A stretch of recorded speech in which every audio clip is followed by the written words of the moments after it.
მართლა დილის გადაცემას რო ასრულებს, საღამოს გადაცემამდე რამდენიმე ისეთი ამბავი ხდება, რომელიც დიამეტრალურად ცვლის ყველაფერს, ხო?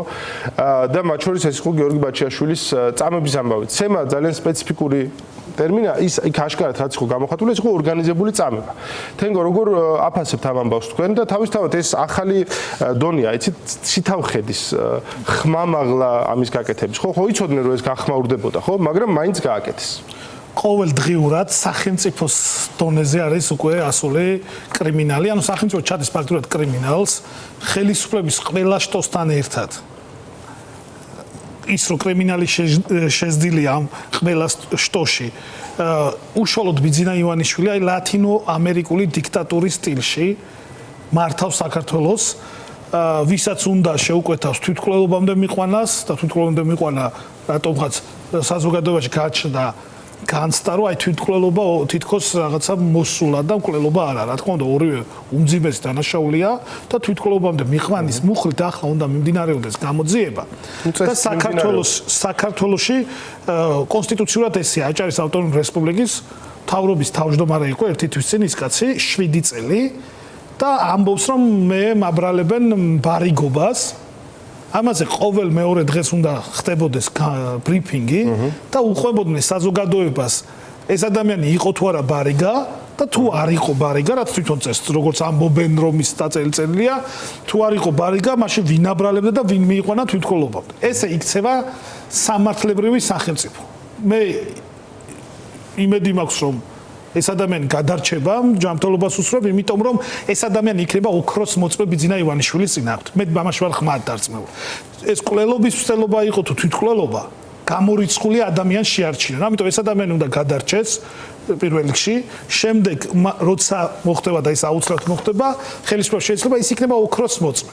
ასევე ბაჩიაშვილთან დაკავშირებით მერვე დაწესებულების დირექტორი იქნება ოქროს მოწმე ივანიშვილის წინააღმდეგ, ვინაიდან უკვე ივანიშვილი პირადად ჩაერთო კრიმინალის აღსრულებაში. მარტო დამკვეთი კი არ არის, ის აღასრულებს უკვე, ანუ იქ გასცემს ბრძანებებს, აკეთებს მენეჯმენტს, სახელმწიფო ინსტიტუტებს რთავს კრიმინალის განხორციელებაში და დარწმუნებული ვარ პირთა წრე იქნება ფართო, ვინც იცის რომ ეს ბრძანება მოდის ივანიშვილის მხრიდან. მე ღრმად ვარ დარწმუნებული, ამას ის ალუდა ხუდუშაურები და ზარქოები ამას რა თქმა უნდა ვერ გაბედავდნენ ვერასდროს და არც გაბედავენ ეხლა სარკოას მისი როლი აქვს, ხო, ვიცით რაღაცა, ხან ტრამპს უნდა დასცინოს, ხან რასას, ხან რომელიმე ევროპარლამენტარს. აქედან გამომდინარე ამის ყველაფრის დამკვეთი დიდი ალბათობით, იმიტომ რომ სხვა ვერავინ ვერ გაბედავდა ამ ქვეყანაში, ამ ორგანიზებული დანაშაულის დამკვეთი არის პირადად ივანიშვილი, იმიტომ რომ ის პირადად მის ხელში გაზრდილ გამოწვრთობილ ადამიანებს ვინც ის ვინ რამდენი იშოვა, ვინ რამდენი მოპარა, როგორც ჩანს და ეს ბიძინა ივანიშვილს კი არ მოპარეს. აქ თავარი საკითხი არის, რომ მათ შორის მედია პოლიტიკოსები ჩვენც ამ ნაწილში მინდა ვთქვა, რომ ვცოდავთ, რომ აი ბიძინა ივანიშვილს მოპარეს არა, ქართულ ხალხს მოპარეს. ვინ არის, ან ვინ იყო? ბიუჯეტიდან მოპარულ ფულზე არა. 300 მილიონი ეშოვა ამ ქვეყანაში, როგორც ამბობენ, რასაც თხოვე, ხო? ან ვინ არის სხვა ის საშუალო თუ მსხვილი ასე ვთქვათ და მაღალი თანამდებობის პირები, რომელსაც ათეულობით მილიონი აქვს ნაშრომი და დეკლარაციები აქვს, ხო, წარმოდგენილი, რომ არაფერი არ ქონდათ 5-6 წლის წინ და ახლა ათეულობით მილიონს ფლობენ ქონებას ან ფულის სახით. აქედან გამომდინარე, ეს ძალიან მნიშვნელოვანია, რომ ვიცოდეთ, ბიძინა ივანიშვილს არავის არაფერი მოუპარავს. მოპარეს ქართულ ხალხს და ქართულმა ხალხმა ეს მოპარული უნდა დაიბრუნოს. პირველ რიგში დაიბრუნოს კანონიერად და პირველ რიგში უნდა დაიბრუნოს ძალაუფლება. უნდა დავიბრუნოთ რწმენა რომ ხელისუფლება ეკუთვნის ხალხს, ხელისუფლება გვეკუთვნის ჩვენ, ქართულ ხალხს და ჩვენ დემოკრატიული არჩევნების პირობებით უნდა ვაძლევდეთ ამ ხელისუფლებას ჩვენთვის სასურველ წარმომადგენლებს. ან უყოფდეთ ამ ძალაუფლებას და არ ვაძლევდეთ ერთ პარტიას ცალკე აღებულს. ეს არის მნიშვნელოვანი და ამ საფუძველს და პრინციპს როცა დავიცავთ, მაშინ ვერ გაბედავს კრიმინალი უკვე რომელიც არის ხელისუფლებასთან შეზდილი და რომელიც ბიძინა ივანიშვილისგან იღებს დაკვეთებს, ვერ გაბედავს მსგავსი დანაშაულის ჩადენას, იმიტომ რომ მაკონტროლებელი იქნება ხალხი და რეალურად იქნება ძალაუფლების გამიჯვნა მომხდარი ხელისუფლების შტოებს შორის. აუცილებლად პირველი რაც უნდა გაკეთდეს, ეს ადამიანები უნდა ალაპარაკდნენ, მათ შორის ისინი ვინც ეხლა დაზარალებულები არიან, ეს იქნება რიჟვაძე თუ ბაჩიაშვილი. რეალურად უნდა ალაპარაკდეს. მოდი ვიყოთ გულწრფელები, ხო? ხო ვიცით რომ ეხლა ბატონი ბაჩიაშვილი ივანიშვილი ღიად ყველაფერს ბოლომდე არ ყვება. ხო ვიცით? უნდა ალაპარაკდეს სწორედ მის სიცოცხლეს და ჯანმრთელობას თავისუფლება საფრთხე შექმნილი აქვს, ხო თუ არ ვსწავლით 9 წელები უსაჯეს. სიცოცხლეს და ჯანმრთელობას შექმნება საფრთხე არაერთგზის. არაერთგზის. აქედან გამომდინარე ეს ადამიანები უნდა ალაპარაკდნენ. ნიჟვაძე მალე უნდა გამოჯანმრთელდეს რომ თქვას იმ პირთა წრე, ვინც იმ დროს მასთან ერთად იმყოფებოდა და რას თხოვდნენ.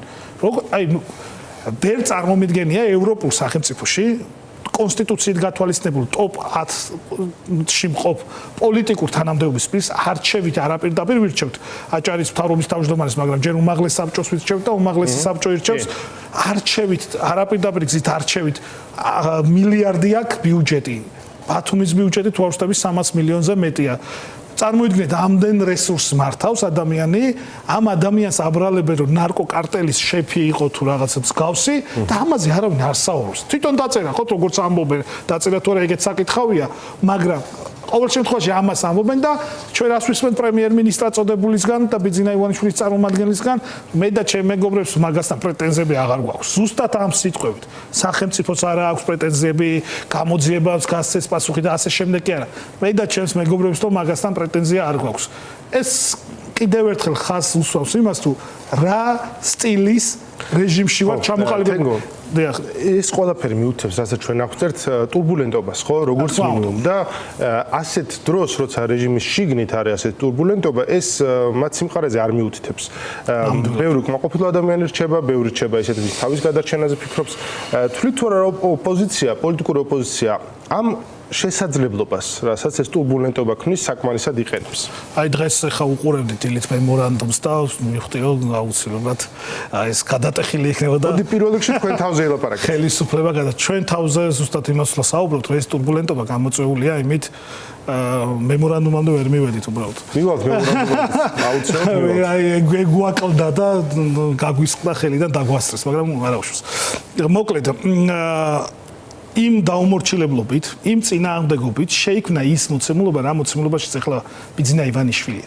ჩვენ რომ პარლამენტში არ ვართ, ჩვენ რომ ქუჩაში ვდგავართ, ჩვენ რომ ვეწინააღმდეგებით. რაც არ უნდა მოხდეს ამ ქვეყანაში, ან ქვეყნის გარეთ. ბიძინა ივანიშვილის ეს რეჟიმი აღიარებული ვერ შეძლო, 1 წელი გავიდა თითქმის და აღიარება ვერ შეძლო. ევროკავშირის რეზოლუციაში ჩაიწერა, რომ ადგილობრივი თვითმმართველობა გამოიყენებს კი არა, შესაძლოა გამოიყენოს იმისათვის, რომ მან ამითო манипуляცია მოახდინოს და თქვას, რომ მე აღიარებული ხელისუფლება ვარ. ეს შევძელით, ეს არის თავარი გარდამტეხი. ბიძინა ივანიშვილი ამ ფულის ამოღებით რატომ არის დაკავებული? ბიძინა ივანიშვილი ფულის ამოღებით იმიტომ არის დაკავებული, რომ ერთი მხრივ ბიძინა ივანიშვილი ქონება და ფინანსები შეზღუდულია როგორც ქვეყნის შიგნით, ასევე ქვეყნის გარეთ. მას ფაქტურად მოუწია ქვეყნის შიგნით სხვებზე გადაფორმება ამ ქონებების, იმიტომ რომ ინსტრუმენტები და ინსტიტუციები მის ხელშია და ამას ხელი არავინ არ შეუშალა, მათ შორის ბანკებმაც პირდაპირ ვამბობ. ხოლო ქვეყნის გარეთ იცის მას რა პრობლემები აქვს. ის ნახატებიც კი, რომელიც სახელმწიფოში შემოიტანა. ეს ნახატები ქვეყნის გარეთ რო ქონოდა, მას ვერც გაყიდდა, ვერც აუქციონზე გაიტანდა, ვერც მუზეუმში დადებდა და ვერც გამოფენას შემოიტანა დასაწყობებული აქვს შენ. ანუ ეს ყველაფერი განპირობებულია იმით, რომ ჩვენ თანმიმდევრული წინააღმდეგობა გაუწიეთ ბიძინა ივანიშვილს და ვაპირებთ, რომ გაუწიოთ. ახლა რა ინსტრუმენტები გვაქვს ჩვენ ხელში?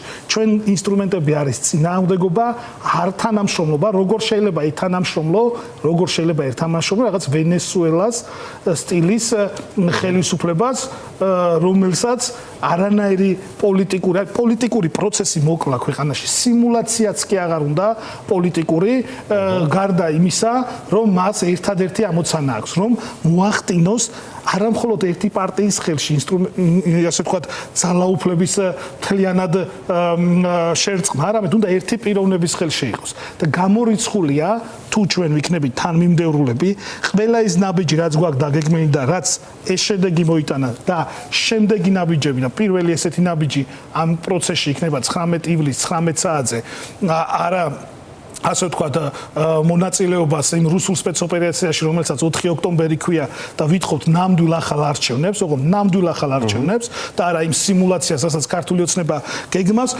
ზეწოლის ისე გაზრდა და ქართული ოცნების ისე დასუსტება, რომ მას მოუწიოს ან ერთი მხრივ იმ გენერალური მოთხოვნების შესრულება, რომელიც ქართულ ხალხს და პოლიტიკურ ოპოზიციას აქვს, ეს არის ახალი საპარლამენტო არჩევნები და პოლიტპატიმრების განთავისუფლება. ან მეორე, კიდევ უფრო ისე დასუსტეს, რომ ამ დასუსტების პირობებში ქართულ ოცნებას საერთოდ არ შეეძლოს იყოს პოლიტიკურ პროცესში ეფექტური. რატო ვერ აიღურეთ თენგო? უბრალოდ აქვს თუ არა პროტესტის ამ დინამიკას რესურსი, რომ უფრო დიდი გამწვავება მოიტანოს. ხედავთ თქვენ ამ შესაძლებლობას? რა თქმა უნდა, აი ძალიან მარტივად მინდა, აი ბოლო პერიოდში ძალიან ცდილობენ და ეს თქვენ არ გეხებათ რა თქმა უნდა, ძალიან ცდილობენ, რომ აი პროტესტი თითქოს, ბრაზი თითქოს აღარ არსებობს. პირიქით, თუ რაიმე სახის დაუმორჩილებლობა არის, ეს პირველ რიგში აქვს პროტესტი. და როცა საჭირო გახდა ამ პროტესტმა რაოდენობრივად და ამაზე იმედია საკამათო არ იქნება არასდროს. უბრალოდ ეხლა ლოგიკურია, ხო, ეს თითქმის 230 დღიანი უწყვეტი პროტესტია და ეხლა ყოველ დღე 800,000 ადამიანი ვერ იდგება რუსთაველზე, ეს ლოგიკურია და არც უნდა იდგეს. ამ პროტესტმა, რომელიც ახლა შეიძლება გადაინაცვლა მათ შორის ოჯახებში და ადამიანები დაბრუნდეს რომ მიდგეს იქნება ძალიან კარგი, მაგრამ არ დგას. რასთან ყოველ დღე 100,000? ყოველ დღე 100,000 არა, მაგრამ ჩვენ ეს 100,000 არის. ნუ ეს ფიგურალური რიცხვებია სამწუხაროდ საქართველოს რეალობაში, მაგრამ აი ესეთი ძალიან ხალხმრავალი აქციები რამდენიმე თვე არ გვინახავს. ხო, არ ვიცი, ბოლოს აქციას რომელიც იყო ახლა სადაც სალომეს დროშში გამოვიდა სიტყვით მე ვერ ვიტყვი რომ მცირე მასშტაბი. არა, მცირე მასშტაბის არის ხო?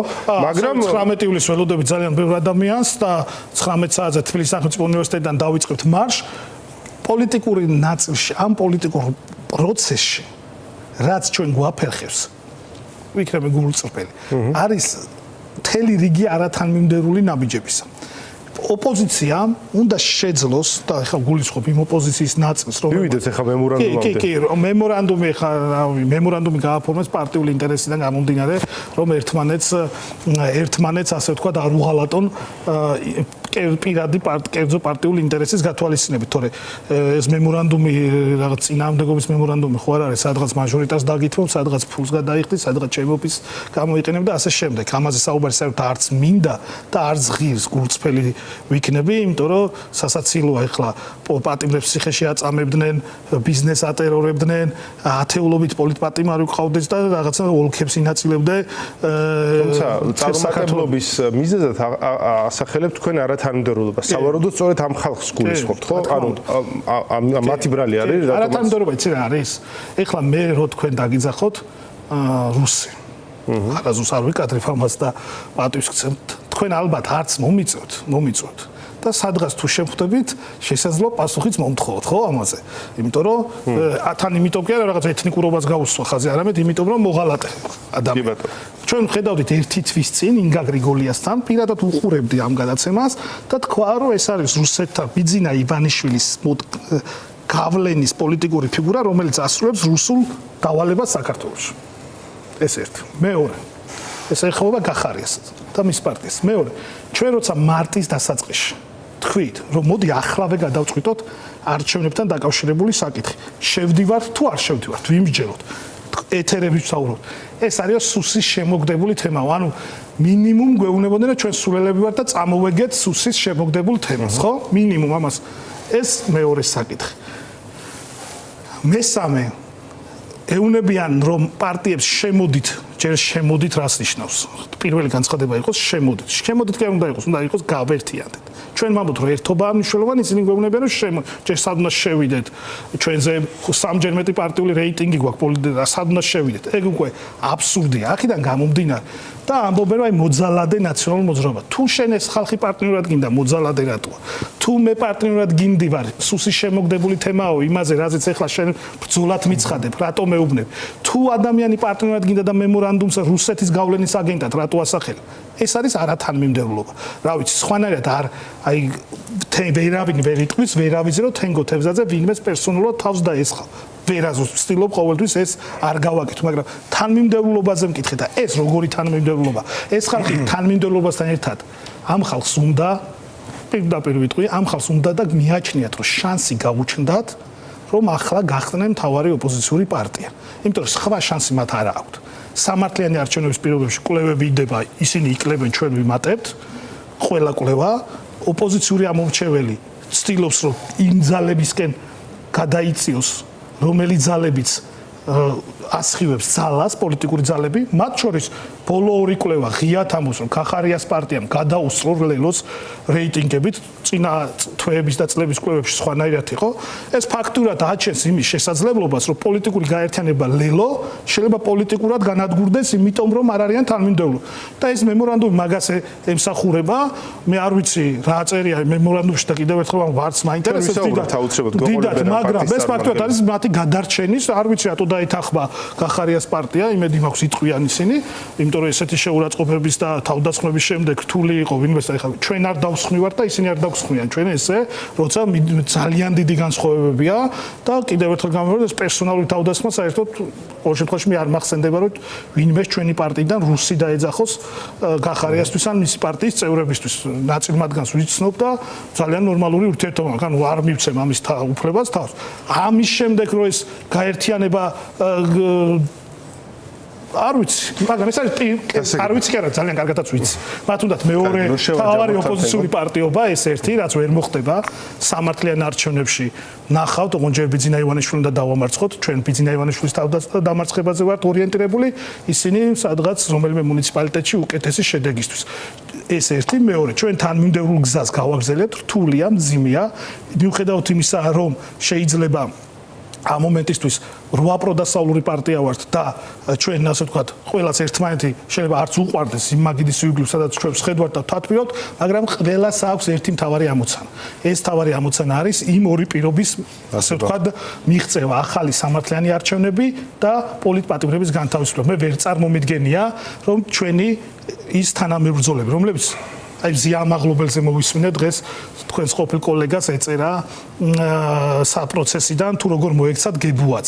აი ის ზიამაღლობელს სტოვებთ ციხეში და ჩვენ რა უნდა გამოგვლიჩოთ. ან ბაჩიაშვილს სტოვებთ ციხეში, მისი სიცოცხლის და ჯანმრთელობის საფრთხეა და არ ვეწინააღმდეგებით ამ ყველაფერს და რა უნდა გამოგვლიჩოთ. ყველა ამ პოლიტპატიმრის განთავისუფლება უნდა იყოს ერთ-ერთი მთავარი მოთხოვნა ახალ არჩევნებთან ერთად. სხვანაირად ჩვენ შანსი არ გვაქვს. მადლობა ძალიან დიდი თენგო თევზაძე იყო ჩვენთან ერთად სრულების კოალიციიდან თენგოს თავმჯდომარედ